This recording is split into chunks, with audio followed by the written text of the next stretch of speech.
Dahil sa kaliwat kanang issue ngayon sa flood control projects na kinasasangkutan ng mga contractors at ilang opisyalis ng DPWH, naglabas na ng mga pangalan si Secretary Vince Dizon ng ilang kontratista at tauhan ng ahensya ng lookout bulletin para hindi makalabas ng bansa sa gitna ng investigasyon. Suspendido na rin ang mga lisensya ng construction company ng mga Diskaya. Tunghayan ang report mula kay Criza Lopez. Bantayan na ng Department of Public Works and Highways ang ilang opisyal ng DPWH at kontraktor na sangkot sa maanumalyang flood control project sa Pilipinas. Sa bisa ng lookout bulletin na ipinadala ni DPWH Secretary Vince Dizon sa Department of Justice, pinatitiyak nito na hindi makalalabas ang mga individual sa Pilipinas habang gumugulong ang investigasyon.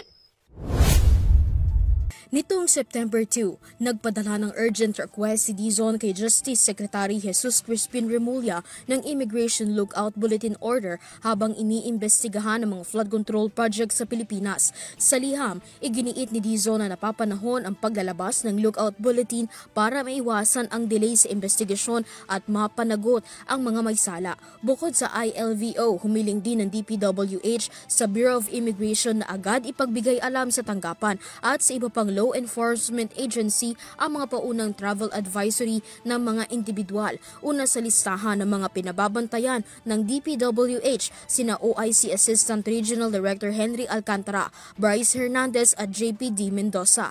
Sa mga kontraktor, pinababantayan ang paglabas ng bansa ng 15 kontraktor na isiniwalat ni Pangulong Marcos. Ang ilan dito, sina Sara Diskaya, President at AMO ng Alpha and Omega General Contractor and Development Corporation, Roma Angeline Rimando, owner at manager ng St. Timothy Construction Corporation, Alan Arevalo, general manager ng Wawaw Builders, Alan Kirante, owner ng QM Builders, Aderma Angeli Alcazar, president at CEO ng Soundwest Incorporated, Edgar Acosta, president ng Hightone Construction and Development Incorporated at iba pa.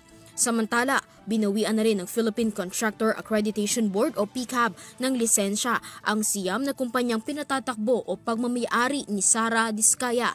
Batay sa Board Resolution Number 75, matapos tumestigo ni Diskaya sa Senado kung saan naisiwalat ang pag-aari niya sa ilang kumpanya, nagdesisyon ang PCAB na bawiin ang lisensya ng mga ito.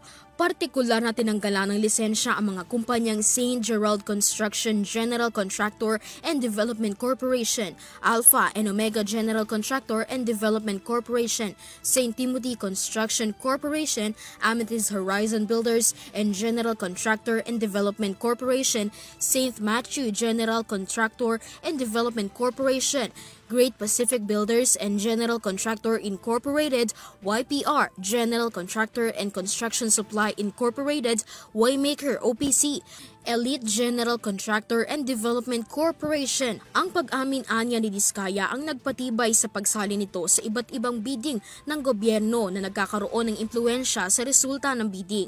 Ayon sa resolusyon ng PCAB, hinahamak ng mga ganitong estilo ang transparency at pagkakapantay sa proseso ng procurement sa loob ng gobyerno. Dahil sa desisyon, maglalabas ang PCAB ng notice kaugnay sa pagbawi ng lisensya ng mga korporasyon at kopya ng resolusyon para sa Department of Public Works and Highways, Securities and Exchange Commission at General Procurement Policy Board at sa mga lokal na pamahalaan. Para sa EuroTV News, Criza Lopez, sumasaludo sa bawat Pilipino.